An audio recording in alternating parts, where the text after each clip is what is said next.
하시겠습니다.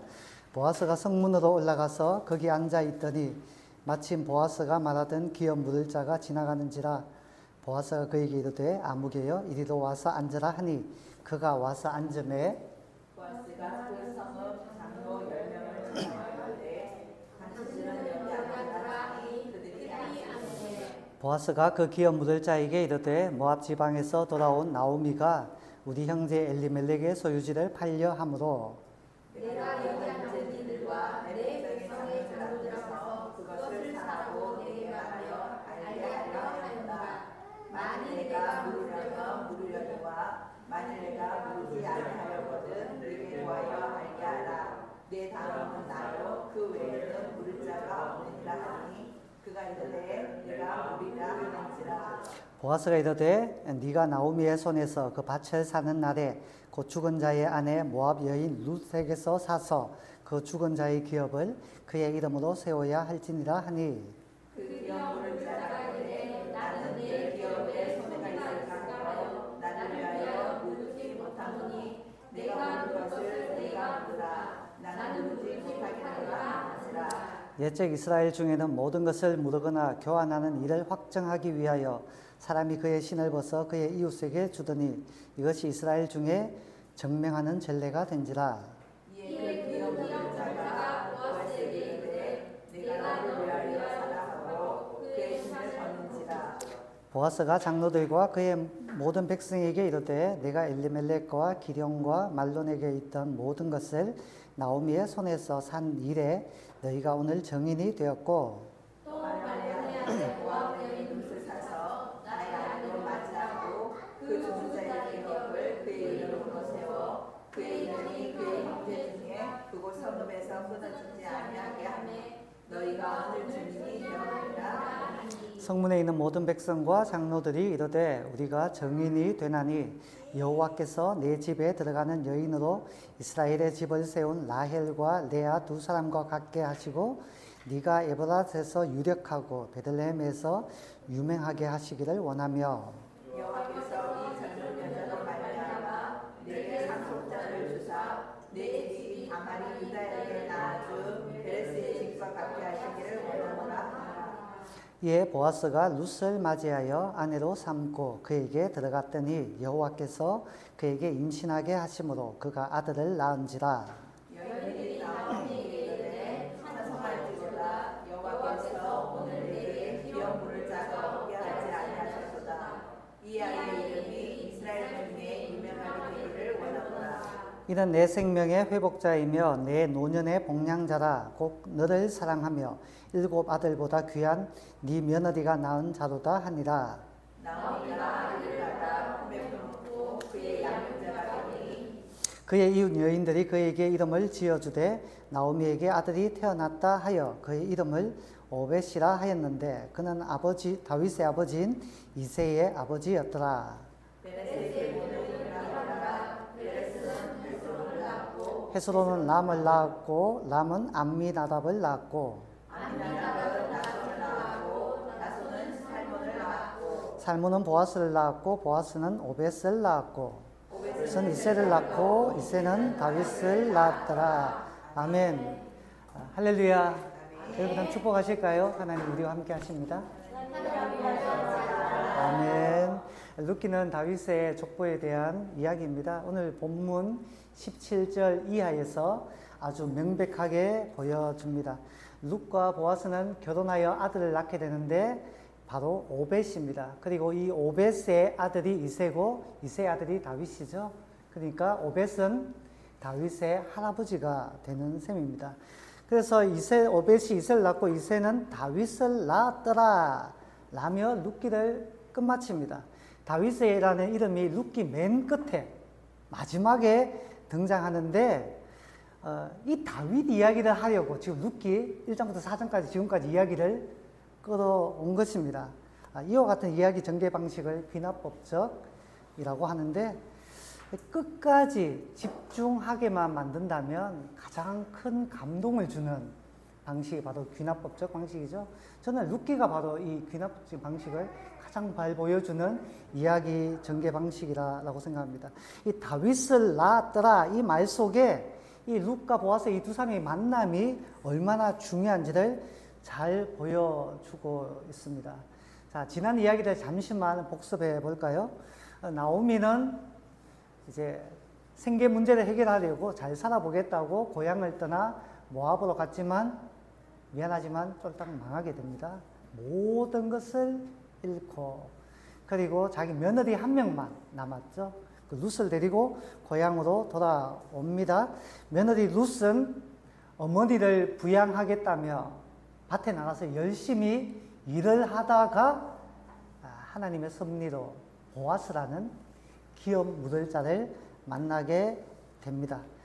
나오미는 이 룻이 과부로 사는 것이 너무너무 안타까워가지고 보아스랑 결혼하면 그래도 행복하겠다 여겼는데 룻에게는 다른 마음이 있었어요. 아니야, 나는 내 행복보다 우리 집안을 일으키는 게 더 중요해. 기름 묻을 자.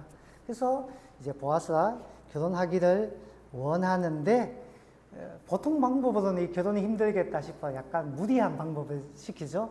그때 당시 사회로서도 무리한 방법이었습니다. 그러나 룻은 내가 집안을 일으킬 거야 라는 마음으로 순종하게 됩니다. 이 룻의 순종이 너무너무 귀해서 보아스가 약속을 하죠. 내가 반드시 순서가 나는 아니지만 나보다 앞선 자가 있지만 어찌하든지 간에 기업을 회복시켜 주겠다 라고 약속을 하게 됩니다.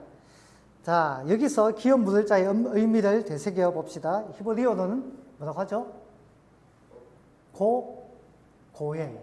고엘이라고 하죠.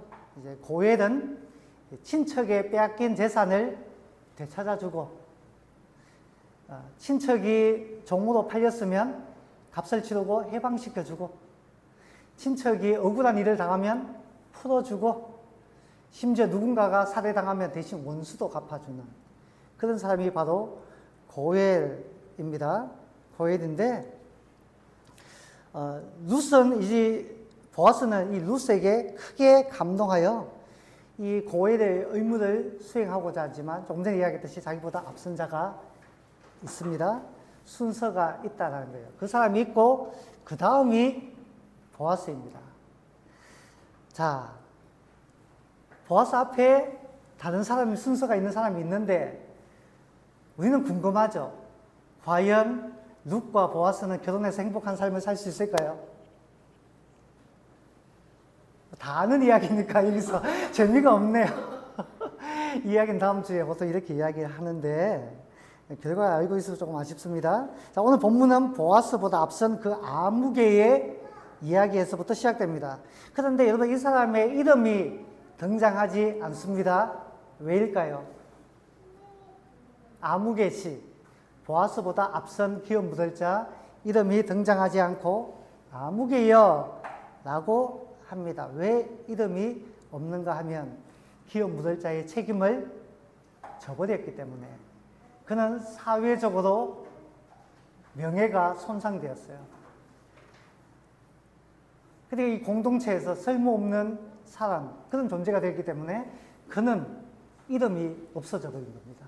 그래서 아무개시가 되어 버린 겁니다. 자, 보아스가 이 나오미, 이 룻의 이 문제를 해결하기 위해서 성문으로 올라갔습니다. 여러분, 성문은 그때 당시에 재판하는 장소였습니다. 성문에서 그런 일들이 벌어졌어요. 가보니까 아무개가 지나가는 겁니다. 아무개여, 이리로 와보세요. 지금 문제를 해결할 일이 있습니다. 그리고 부르고, 그리고 어떻게 하죠? 그 성읍의 장로 몇 명을 부릅니까? 10명을 부릅니다. 자, 10명이라는 것이 중요합니다. 그때 당시 사회를 구성하는 가장 작은 단위가 열이라는 숫자였습니다. 10명만 있으면 그 사회는 의미를 가지고 있었어요. 이것을 어떻게 해서 또 알 수 있는가 하면 창세기에 보면 소돔과 고모라 사건이 있죠. 하나님께서 심판하려고 하시니까 아브라함이 하나님을 딱 막아서죠. 그게 중보자입니다. 중보자. 하나님 의인이 50명 있으면 멸하시겠나이까? 아니, 괜찮다. 안 멸해. 40명은요. 30명은, 20명은. 마지막에 어떻게 합니까? 10명까지 내려갑니다. 10명만 있어도, 의인 10명만 있어도 내가 심판하지 않을 것이다. 근데 그 의인 10명이 없었어요. 제가 보기에는 롯이 유일했습니다. 우리 기준에서는 롯이 조금 부족할지 모르지만 히브리서에서, 베드로서에서는 롯을 의롭다라고 표현하고 있습니다. 의인 10명이 없는 거예요. 10이라는 것은 그 사회를 구성하는 가장 작은 단위입니다. 장로 10명을 초대했어요. 이거는 장로 10명이지만 사실은 그 성읍 전체를 의미하는 것이기도 합니다. 자, 이렇게 해서 기업 묻을 것에 대해서 이야기를 하는데, 아무개시는 기업을 묻겠다고 했습니까? 안 하겠다고 했습니까? 안 하겠다라고 하죠. 그러나 의무를 저버림으로 말미암아 그 다음 순서 보아스가 룻과 결혼해서 해피엔딩이죠. 이 기업을 묻고 회복시켜 줍니다. 그러자 성의 모든 사람들이 이 룻과 보아스를 축복하는데, 룻은 너무너무 시어머니를 생각하고 그 가족을 생각하는 그 너무너무 아름다운 믿음과 효성을 칭찬하고, 보아스는 손해를 무릅쓰고 그 기업을 묻는 그 헌신에 대해서 칭찬하고 축복합니다. 이들의 칭찬과 축복 두 가지를 살펴보겠습니다. 첫 번째, 11절에 뭐라고 이야기하나요? 우리 같이 한번 읽어볼까요? 11절 시작. 성문에 있는 모든 백성과 장로들이 이르되 우리가 증인이 되나니 여호와께서 내 집에 들어가는 여인으로 이스라엘의 집을 세운 라헬과 레아 두 사람과 같게 하시고 네가 에브라스에서 유력하고 베들레헴에서 유명하게 하시기를 원하며. 아멘. 먼저 룻을 축복하죠. 뭐라고요? 라헬과 레아 같게 하시고 라고 합니다. 라헬과 레아는 누구입니까? 야곱의 아내죠. 야곱의 아내. 그리고 이 두 여인으로부터 누가 태어납니까? 이스라엘의 12지파가. 예. 이스라엘 12지파. 너무 중요하잖아요. 이스라엘 전체가 이 두 여인으로 말미암아 시작됩니다. 룻이 그런 여인이 되라고 말합니다. 실제로 그의 후손을 통해서 다윗이 태어나고 예수 그리스도께서 오셨으니, 근데 그와 같은 축복을 누리게 된 것입니다. 자, 예수님의 족보에 여러분 여인이 4명 등장합니다. 다른 사람들 다 남자 이름만 있는데 여성이 4명 등장해요. 누구죠? 다말, 맨 처음 라합, 다말, 룻, 그리고 마리아.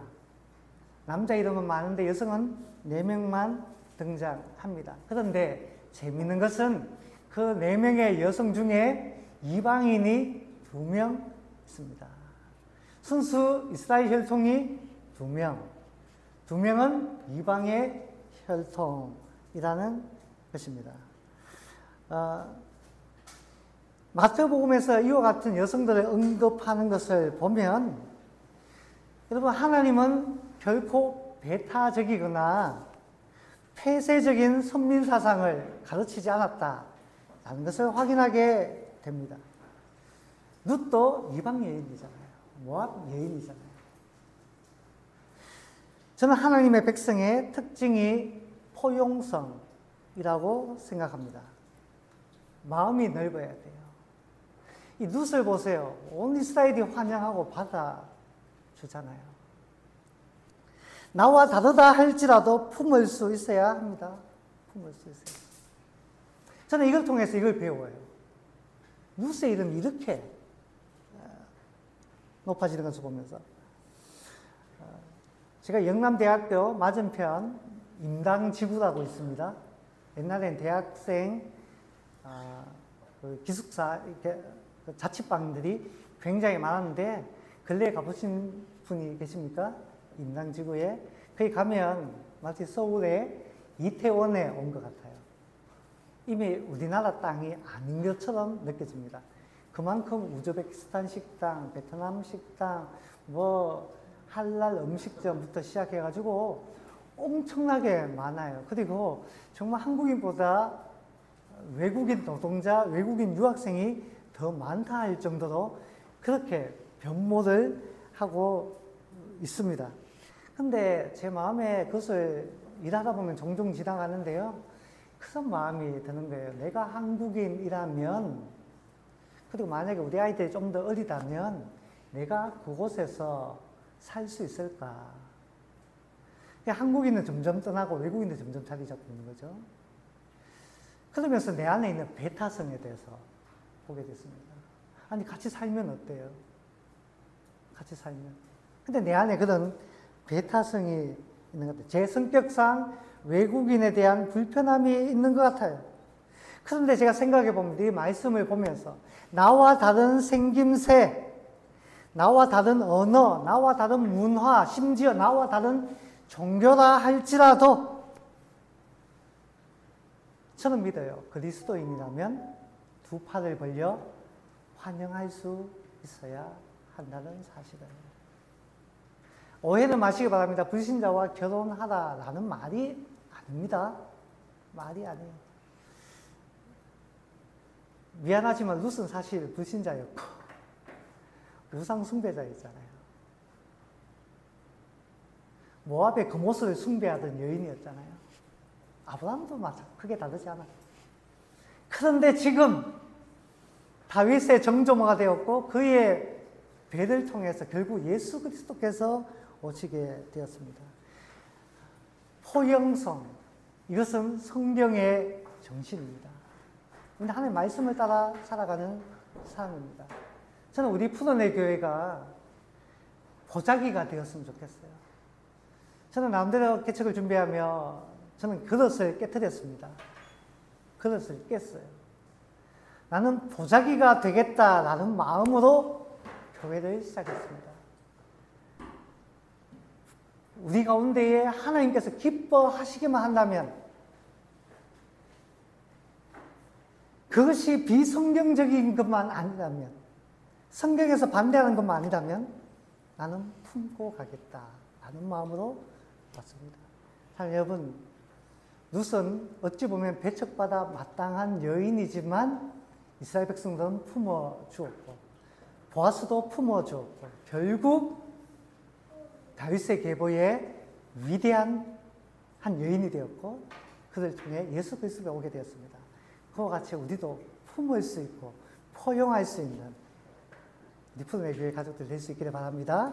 아멘. 두 번째 12절에 이런 말이 있습니다. 다말이 유다에게 낳아준 베레스의 집과 같게 하시기를 원하노라 라고 합니다. 여러분, 다말과 유다 그리고 베레스는 누구일까요? 제가 그때 당시 문화를 약간 이야기해야 될 것 같은데 당시에 이런 문화가 있었죠. 계대 결혼이라는 거 있죠. 뭐죠? 형님이 자식 없이 죽으면 동생이 형수와 결혼해서 형님의 자식을 대신 낳아줘서 그 기업이 무너지지 않고 이어질 수 있게 하는 그게 계대 결혼입니다.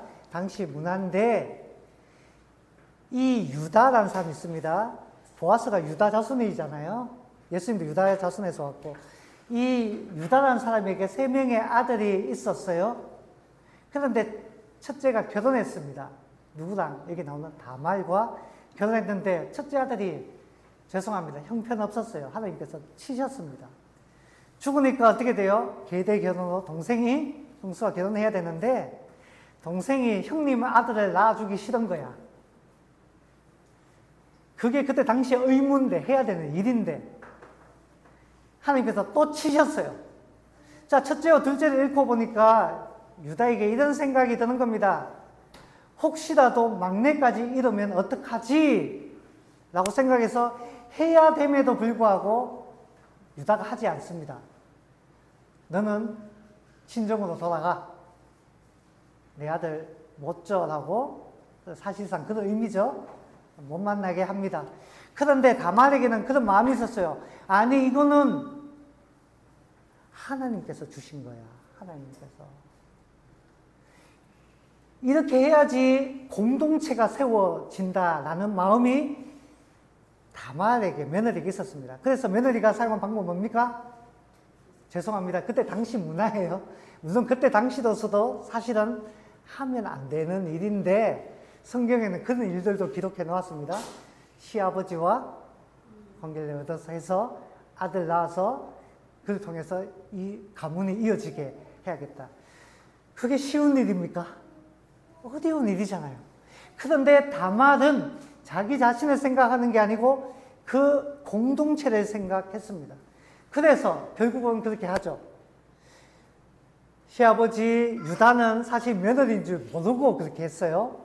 그래서 며느리를 죽이려고 하죠. 배가 부른 것을 보고 자기 애인데 자기는 몰랐으니까 죽이려고 하는데 다말이 당신의 아입니다 라고 하니까 그제서야 유다가 깨닫습니다. 아, 나는 나의 유익을 위해서 그리고 내 막내 아들 쟤를 위해서 나는 마땅히 해야 할 의무를 저버렸는데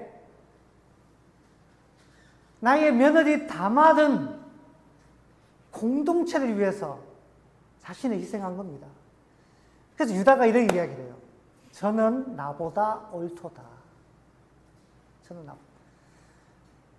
그때 당시의 문화를 이야기하는 겁니다. 그리고 칭찬합니다. 왜 유다 가문을 소개하는가 하면 보아스가 유다 지파고 무엇보다도 다윗이 유다 지파를 통해서 왔기 때문입니다. 그런데 여러분, 이 유다 지파에 대한 축복은 조금만 더 이야기하자면요. 모세의 축복 기도를 통해서 보면 나옵니다. 이렇게 이야기합니다. 유다를 향해. 유다야, 너는 내 형제의 찬송이 될지라. 그리고 네 아버지의 아들들이 네 앞에 절하리로다. 또 이렇게 합니다. 유다는 사자 새끼로다.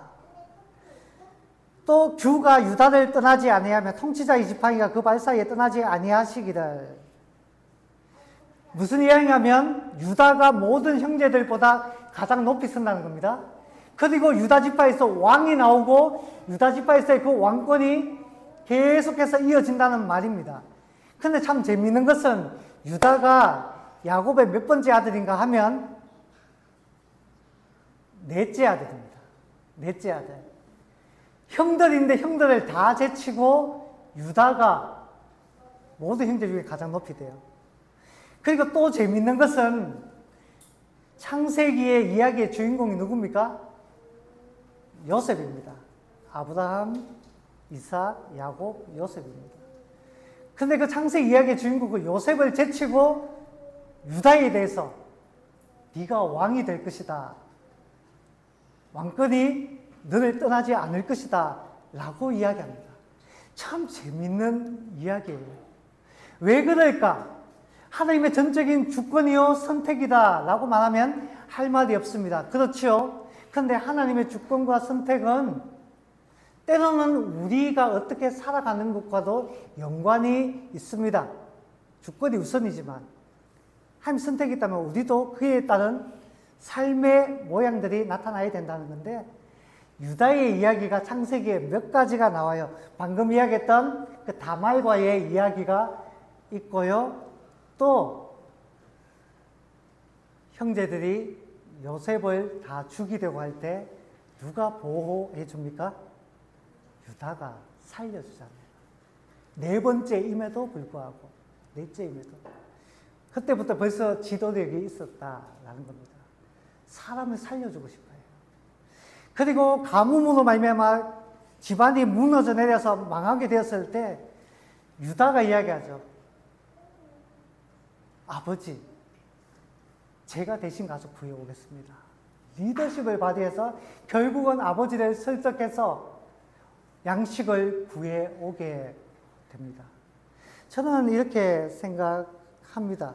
때로는 그런 이야기를 해요.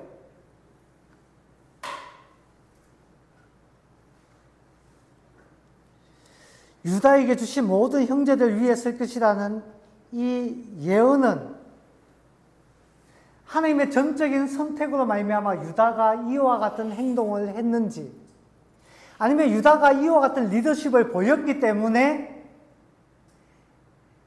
야곱의 축복이 임했는지 거기에 대해서는 뭐 교단마다 신학마다 약간의 차이점이 있을 거예요. 저는 하나님의 선택이 우선이었다고 믿습니다. 그러나 유다의 이와 같은 삶을 무시할 수가 없는 겁니다. 그는 생명 살리는 일에 힘썼습니다. 그리고 그는 리더십을 발휘했어요. 하나님의 섭리와 하나님의 선택이라는 것은 이와 같은 것들이 복합적으로 얽혀 있는 것입니다. 뭔가 한 가지를 일방적으로 주장할 수 있는 것이 아니다라는 것이죠. 하나님의 계획이 있다면 참된 리더십으로 드러나게 되고, 참된 리더십이 있다면 하나님의 계획이 있음을 믿어야 한다라는 것을 유다 이야기를 통해서 확인하게 되는 것입니다. 자, 유다에게 주신 모든 형제들 위에 쓸 것이라는 예언은 다윗을 통해 완성되고요. 그리고 이 모든 예언의 정점은 하나님의 아들 우리 주 예수 그리스도가 오심으로 말미암아 궁극적으로 성취됩니다. 이 모든 것은 보아스가 기업 묻을 자의 책임을 다 했기 때문입니다. 자, 여기서 제가 한 가지만 더 나누겠습니다. 여기서 안타까운 것은 보아스보다 앞선 자, 그 아무개시입니다. 아무개시. 좀 전에 이야기했죠. 이름이 없다라고 했습니다. 자신의 책임과 의무를 저버렸기 때문에 이름이 없다는 것은 죄송합니다. 어떻게 보면 인간이 아니다라는 의미도 내포하고 있는 겁니다. 이름이 없다는 것. 인간적인 자격을 잃어버린 것입니다. 여러분 반대로 생각해 봅시다. 어쩌면 그가 기업 묻을 자의 책임을 완수했다면 어쩌면 그의 이름이 예수님의 그 족보에 올라갔을지도 모릅니다. 어쩌면.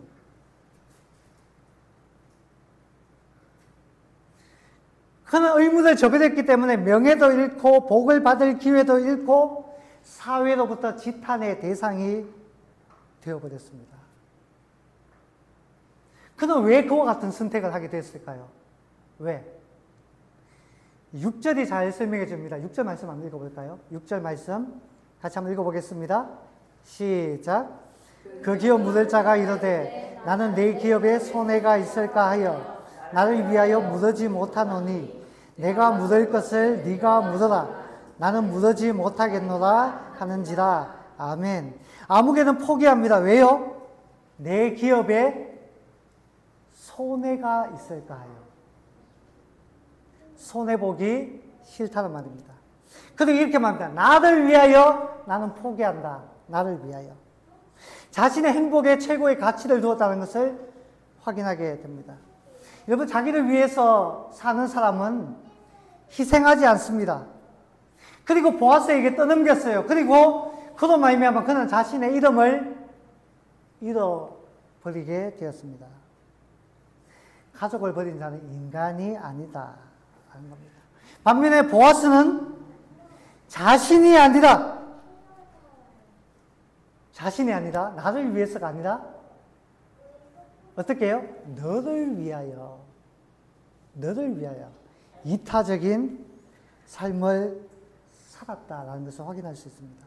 여러분, 오늘날에도 아프리카 같은 곳에는 비슷한 일들이 있습니다. 오늘날에도 있어요. 어떤 가문 중에 한 사람이 성공을 거두면 아프리카 같은 곳에는 지금도 그 성공한 사람이 가족들 뿐만 아니라 친척들까지 먹여 살립니다. 아프리카 출신의 유명한 스포츠 스타들이 있죠. 특히 축구나 이런 곳에. 그 사람들이 돈을 엄청나게 벌거든요. 그런데 재산이 없어. 왜냐? 그 많은 재산들이 가족과 친척과 그 공동체를 먹여 살리는 데 들어가는 겁니다. 그게 하나의 전통이에요. 지금도. 공동체를 중요시 여기기 때문입니다. 오늘날 대한민국은 개인주의에 빠져서 나만 알고 나만 잘 살면 된다라는 문화가 강합니다. 근데 저는 생각해요. 공동체성이 필요하다라고 생각합니다. 제가 나누고 싶은 이야기에 소개했는데요. 충주에 청주인가요? 오송 지하차도 참사가 일어났잖아요. 제가 그 기사를 보면 참 슬펐지만 한편으로는 참 감동이 되었어요. 유병조 씨, 현대자동차로부터 차를 이렇게 선물로 받았다는데, 왜냐하면 다른 사람을 살리려고 자기 차를 희생했기 때문입니다. 지하철을 빠져나가는 길에 앞에 시내버스가 물이 차오르니까 엔진이 꺼져버려가지고 꼼짝 못하고 있으니까 자기 차도 되게 큰 트럭이에요. 그 차로 시내버스를 밀어 올리려고 했어요. 같이 살아야 되니까. 밀어 올리려고 하다가 꿈쩍도 안 하다 보니까 물이 차오르고 자기 차도 시동이 꺼져버린 겁니다. 살아야겠다 싶어가지고 차 지붕 위로 올라가서 보니까 자기 차 사이드 미러에 누군가 매달려 있는 거예요. 기사 아시죠? 한 젊은 여성이 필사적으로 매달리고 휩쓸려 안 나가려고 매달리는 겁니다. 이 여성을 살려야겠다 싶어서 손을 내밀어서 이 여자를 잡았는데, 성인 여성은 이게 그새 물살 속에서 끌어올린다는 게 쉽지 않잖아요. 힘에 붙이니까. 제가 참 그게 감동적이었어요. 그 여성, 대학생이지 싶은데, 힘에 붙여하는 걸 보니까, 아저씨, 제 손 놓으세요. 제 손 놓으세요. 그 말에는 이런 의미가 있습니다. 잘못하면 아저씨도 큰일 나요. 죽음의 그 순간에서도 상대방을 생각하는 나중에 살았는 그 여대생의 아버지가 와서 하는 이야기였습니다. 내 딸이 손 놓아달라고 했는데 혹시나도 같이 휩쓸릴까 싶었어요. 그런데 뭐라고 했어요? 끝까지 포기하지 않고 딸을 구해주셔서 감사합니다. 유병조 씨에게 나는 어떻게 했었는지 이 사람을 살립니다. 심지어 내가 위험에 빠질지 모르지만. 그래서 결국 그 사람을 살리게 되고 더불어서 다른 사람들까지 살리게 되는 그 이야기를 보면서 제 가슴이 뜨거워졌어요. 그 이야기 보면 가슴이. 더불어 잘 사는 세상을 위해서 나 자신을 생각하기보다 타인을 생각하는, 남을 생각하는 그 여성과 그 유병조 씨를 보면서 저는 룻과 보아스가 떠오르는 겁니다. 나를 위해서가 아니라 당신을 위해서, 당신을 위해서. 저는 우리 푸른의 교회에 이와 같은 공동체의 성을 가지고 나를 위해서, 아니요, 당신을 위해서 힘쓰는 분들이 이곳에 가득해서 얼마나 감사한지 모릅니다. 제가 설교를 준비하면서 여러분들이 생각이 났어요. 여러분들이 생각났습니다. 자신을 희생해서 여기를 세워주신,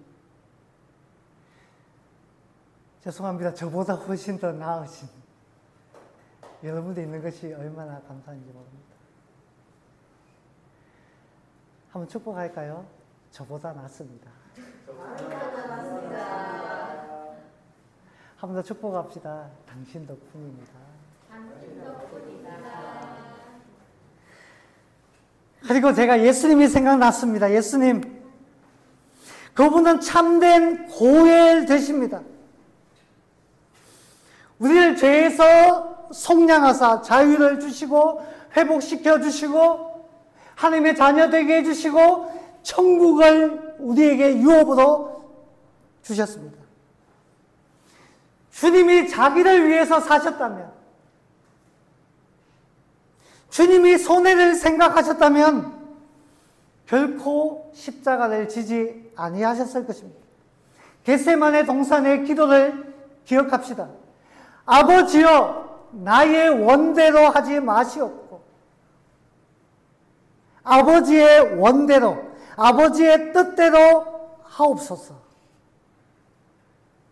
하나님께 자신의 전부를 맡겨드립니다. 그리고 십자가를 지셨습니다. 여러분 기억합시다. 주님의 희생이 없었다면 우리의 구원도 회복도 천국도 없을 것입니다. 다만 그렇다면 우리의 인생은 다만 마라 서디센 인생으로 끝나버릴 테지만 주님께서 십자가를 지심으로 말미암아 자신을 위해서가 아니라 너희를 위해서, 너를 위해서 자신을 희생하심으로 말미암아 우리는 마라 같은 인생이 아니라 나오미 같은 회복의 역사를 이루게 된 줄 믿습니다.